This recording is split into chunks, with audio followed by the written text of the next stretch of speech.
All right, children, welcome back to economics with your favorite teacher, me, Mr. Fritz. Today we're going to talk about how nominal interest rates or changes in nominal interest rates can affect bond prices.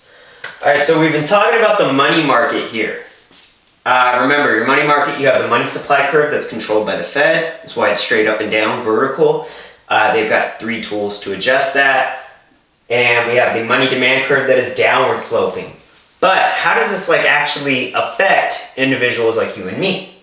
Well, for one, again, the money demand curve is downward sloping because as the nominal interest rate decreases, there is a decrease in the opportunity cost for spending your cash. You're not missing out on as much interest. As the nominal interest rate increases, there is an increased opportunity cost for spending your cash. You're missing out on a whole lot more that you could be earning if your money was in some sort of interest-bearing asset, either like a savings account or a certificate of deposit, like a time deposit, or a bond. Right now, we're going to talk about corporate bonds. All right, remember, a bond is a loan that a business or the government takes out from you. So if I buy an Apple bond for $1,000, that means that the company Apple took out a $1,000 loan from me and they got to pay me back. Let's just pretend that I took out a $1,000 bond earlier in the year when the nominal interest rate was at 3%.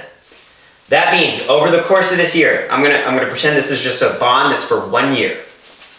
So this bond is going to be going for 1 year. I've got a 3% interest rate. That means that Apple's going to pay me back that $1,000 plus $30 on top of that. They're going to pay me back $1,000 plus $30 in interest payments. So I'm going to make $30 off this bond. Now, so we're starting off here with 3% interest rate, nominal interest rate. Now the Fed has decided to sell bonds. They sell bonds, small money. The money supply curve is going to shift to the left.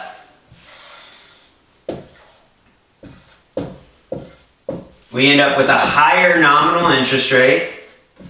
A nominal interest rate is increased. Okay, how does that affect the price of my bond? Let's say this is like 3 months into the year, 3 months into my ownership of this bond. This bond's face value is telling me that I'm going to earn $30 in interest payments by the end of the year. Now the interest rate is, 5%. Let's say the interest rate has risen to 5%.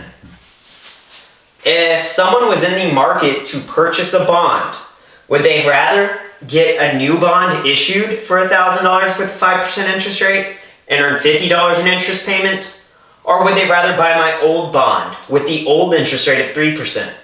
Remember, this is the ownership of someone else's debt. So when the interest rate goes up, the old value of the bond is going to go down, or the value of previously issued bonds is going to decrease. No one's going to want to buy my old bond with a 3% interest rate because it's not going to earn you as much interest payments as the new bond with a 5% interest rate.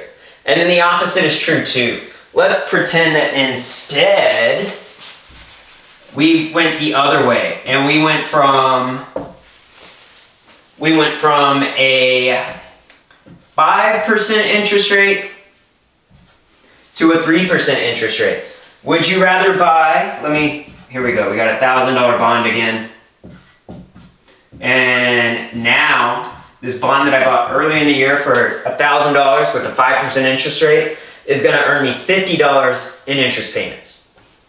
Now that the interest rate is decreased, the value of my bond is actually going to increase. I could sell it for a little bit more now because people would rather have an older bond with a higher interest rate than these new bonds.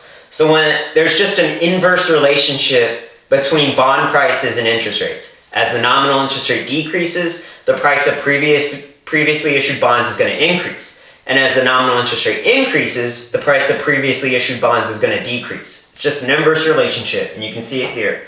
If the interest rate goes from 5% to 3%, people would want to buy my old bond, so the price is going to go up. If the interest rate goes from 3% to 5%, people would rather get a new bond issued and the price of my old bond will go down. You can think of this another way too. If the Fed buys bonds, you can just think about it like a regular old supply and demand graph. If the Fed buys bonds, that means the demand for those bonds has increased, which is going to drive up the price. Or if they sell bonds, then the supply is going to increase, which is going to drive down the price. You just think about it either way. Both ways work. See you tomorrow.